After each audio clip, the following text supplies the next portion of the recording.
and how to introduce yourself to someone. So there are 5 quick rules that you need to follow, which are quite simple. And the very first rule is your name. The second rule is your hometown. The third rule is your academic qualification. The fourth one is your hobby. And the last one is your aim in life. So these are the 5 things that you always need to keep in mind when you are introducing to someone. Name, why it's important? Because it shows your identity.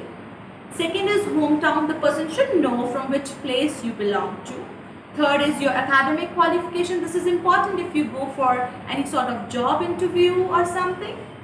Fourth one is your hobby, as it shows that what kind of person you are and what you like to do in your leisure time. And the last, aim, is important because you should have some kind of goals in your life, and this thing definitely impress others.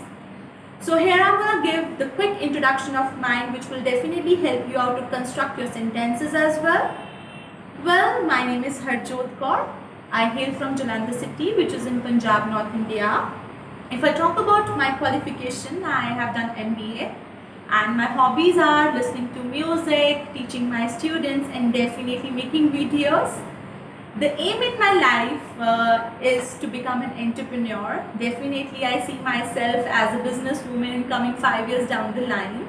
So this is all about my introduction, and whenever you are making your introduction, just make sure it should not look like you have learned something. It should come natural. You should have a little bit smile on your face. It shows that you're very comfortable, you are very interactive. So these things are really important. I hope this video will definitely help you out in the coming time. If you like this video, please like, subscribe and share it. We'll see you in the next video. Thank you so much.